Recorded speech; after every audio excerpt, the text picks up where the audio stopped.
স্বায়ত্তশাসিত প্রতিষ্ঠান এবং শিক্ষা প্রতিষ্ঠানে জাতীয় পতাকা অর্ধনমিত রাখা হয়। এই আন্দোলন করতে অনেকেই তাদের অঙ্গহানি হয়েছে, অনেকেই আর নিঃস্ব হয়ে গেছে। আসসালামু আলাইকুম। আমরা বিগত বছর এই দিনে আন্দোলন করেছিলাম ফ্যাসিবাদ পতনে, কিন্তু দুঃখের বিষয় এবং পরিতাপের বিষয় এক ফ্যাসিস্ট আমরা পতন করতে সক্ষম হয়েছি। ইতালি বিভিন্নভাবে কিছু নব্য ফ্যাসিস্ট যারা আমাদের এই অর্জনকে অব্যাহত ব্যাঘাত করার জন্য বিভিন্নভাবে আমাদের এই স্বৈরাচার বিরোধী পতন, আমাদের এই আন্দোলন যাতে কেউ ব্যাঘাত না করে, কারণ আন্দোলন থেকে সংস্কার, বৈষম্য বিরোধী আন্দোলন, ছাত্র জনতা, আপামর জনগণ সকলে কাঁধে কাঁধ মিলিয়ে হাতে হাত মিলিয়ে তৎকালীন ওই হাসিনার অগ্নি চক্ষুকে কেউ পরোয়া করেনি।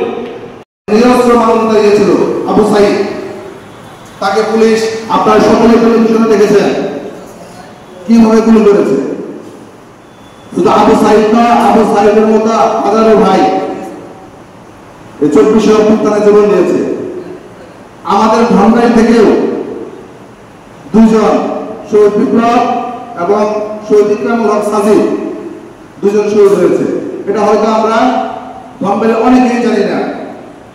এখানে বিভিন্ন শিক্ষা প্রতিষ্ঠানের প্রধানগণ উপস্থিত আছেন। আপনাদের কাছে আমার বিনীত অনুরোধ, ইতিহাস দেখি আমাদের রক্ত এবং ঘামের বিনিময়ে এই জুলাই প্রমাণ করে দিয়েছে দেশের ক্লান্তি লগ্নে কিভাবে দেশের মানুষ নেমে আসে। আজকে এই মঞ্চে দাঁড়িয়ে আমি বলতে চাই, এই জুলাই কারো বাপের না, এই জুলাই সর্বস্তরের জনগণের, এই জুলাই কোন দলের না, এই জুলাই এনসিপির না, এই জুলাই বিএনপির না, এই জুলাই গণ অধিকার পরিষদের না। 2024 জুলাই প্রথম সপ্তাহ থেকে আমরা এদেশের ছাত্র ভাইরা আমাদের যে ন্যায্য অধিকার, সেই অধিকার আদায়ের জন্য আমরা রাজপথে গিয়েছিলাম, কিন্তু বিনিময়ে আমরা কি পেলাম? রাজপথে গিয়ে একটা স্বাধীন সার্বভৌম রাষ্ট্রে আমাদের উপর সেই খুনি হাসিনার নির্দেশে নির্মম নির্যাতন আমাদের উপর নির্মমভাবে গুলি চালিয়েছে। আমি সুস্থতা কামনা করি ওই সমস্ত ভাইদের যারা জুলাই আন্দোলনে অঙ্গত্ব বরণ করেছেন, অঙ্গহানি করেছেন। আমি স্মরণ করছি তাদেরকে যারা জুলাই আন্দোলনে রাজনৈতিক দল হিসাবে তাদেরকে সমর্থন জানিয়েছে। আন্দোলন বাংলাদেশ ইসলাম, মানবতা এবং দেশের কল্যাণে কাজ করে। জুলাই আন্দোলনে যখন ছাত্র জনতা আন্দোলন শুরু করে, বরিশাল মহানগর থেকে শাইখের চরমনায় ইসলামী আন্দোলন বাংলাদেশের নায়েব আমির ঘোষণা করেছিলেন। যখন তাকে গুলি করা হয়, দুইবার তাকে গুলি করা হয়, দুইবার গুলি করার পর সে মাটিতে লুটিয়ে পড়ে এবং 2:30 এই ঘটনা ঘটে।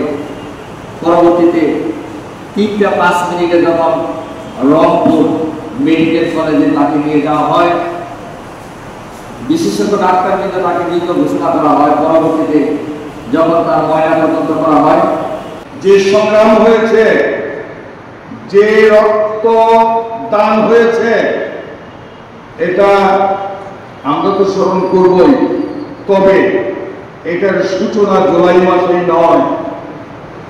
আমরা যদি দেখি ধনবাড়িতে একটা দালান অট্টালিকা হয়েছে 50 তলা, প্রেমে আবামর জনতা, তখনই আন্দোলনটি চূড়ান্ত রূপ ধারণ করে।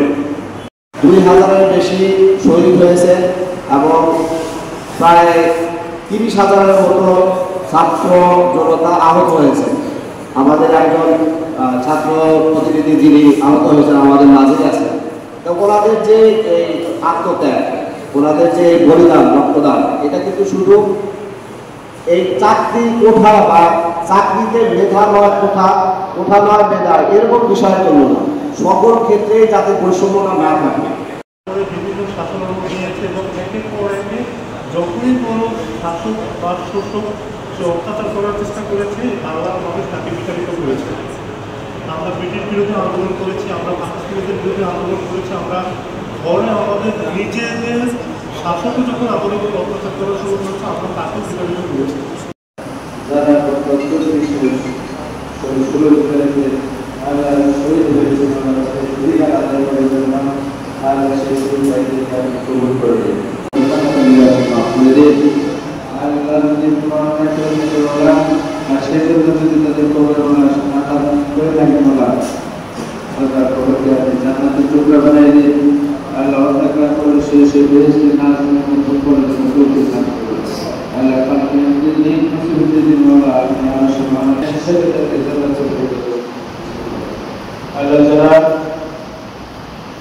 আল্লাহ অসহায় জীবন করতেছে বলা, আল্লাহ তাদেরকে আপনি আল্লাহ তাদের উপর আপনি খাস বরকত করুন। আল্লাহ তাদেরকে বাকি জিন্দেগি সুস্থ